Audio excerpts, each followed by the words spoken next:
Graça e paz do Senhor Jesus, aqui seu amigo Joaldo Almeida entrando para os nossos 5 minutos com Deus. Segunda-feira, quero declarar uma bênção do Senhor poderosa te alcançando nessa semana. A semana está iniciando e eu quero profetizar uma semana de livramento, uma semana marcada pela presença de Deus, uma semana onde o Espírito Santo venha surpreender você de maneira sobrenatural.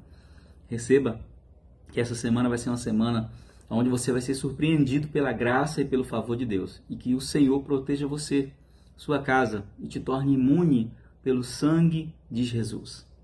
Estamos em Romanos capítulo 3, hoje a segunda parte, nós vamos ler do versículo de número 11 até o versículo de número 20, que diz assim: Não há uma só pessoa que entenda, ninguém que de fato busque a Deus. Todos se desviaram, tornaram-se juntamente inúteis. Não há ninguém que pratique o bem. Não existe uma só pessoa. Suas gargantas são como um túmulo aberto. Usam suas línguas para ludibriar, enquanto debaixo dos seus lábios está o veneno da serpente. Suas bocas estão cheias de maldição e amargura. Seus pés são rápidos para derramar sangue. Os seus passos são marcados por destruição e miséria. E não conhecem o caminho da paz. Consideram que é inútil temer a Deus.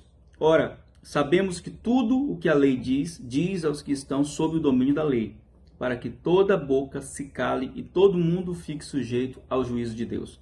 Portanto, ninguém será declarado justo diante dele, confiado ou confiando na obediência da lei, pois é precisamente por meio da lei que chegamos à irrefutável conclusão de que todos somos pecadores. Romanos capítulo 3 tem a proposta de trazer a consciência do pecado para o homem. É diferente da lei, que denuncia o pecado, uma lembrança de que nós somos impossibilitados pela nossa natureza carnal de conseguir agradar a Deus. Então o versículo 11 ele diz: não há uma pessoa que entenda, ninguém que de fato busque a Deus. Mas aí a gente olha a história bíblica e a gente viu que teve pessoas que buscaram a Deus. Mas ele não está falando que essas pessoas eram melhores ou piores do que as demais. Ele está dizendo que na condição do pecado, depois da queda do homem, todos são indesculpáveis diante de Deus. É isso que ele está dizendo, que o pecado, de certa forma, matou, tocou nas pessoas, destruindo.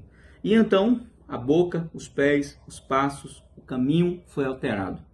O pecado tem a capacidade de alterar todas as ações humanas, levando a pessoa a viver uma vida onde ela, além de ferir a si mesmo, ela fere as pessoas que estão à sua volta. Ele vai dizer que quando a pessoa trilha um caminho de pecado, no versículo 18 ele diz que ela começa a considerar que é inútil temer a Deus. E a falta de temor, com certeza, é a raiz para todo o pecado que vem para assolar. E aí o pecado começa a atingir a boca da pessoa, ela se torna uma fonte de maldição, é o que diz aqui. Os pés começam a correr rápido para querer derramar sangue, ela está querendo prejudicar pessoas de alguma maneira. Os passos são marcados por destruição e miséria, mostrando que o pecado, como um vírus, como um câncer que entra em um corpo, começa a destruir tudo. Ele faz o mesmo no coração dos homens. E eles não conhecem o caminho da paz. Qual é a solução então, pastor? Arrependimento. Se voltar para Deus, entendendo que somos necessitados, que precisamos do seu favor, da sua graça, e que precisamos, antes de qualquer coisa, ser tocados pela presença dele. Então, eu não sei qual é a sua condição, se você já se arrependeu dos seus pecados, se você já fez uma aliança com Jesus. Mesmo se fez, lembre-se, o pecado vai continuar batendo a porta. Ele termina dizendo que o reconhecimento irrefutável é de que somos todos pecadores. É claro que Paulo está falando isso antes do nosso arrependimento e da nossa aliança com Cristo. Depois que nos arrependemos, nossa condição é mudada para filhos de Deus, justificados pelo sangue de Jesus. Mas é impossível chegar à condição seguinte sem reconhecer essa condição aqui. Se alguém chega diante de Deus se não se reconhece pecador, jamais receberá a justificação como um presente da graça.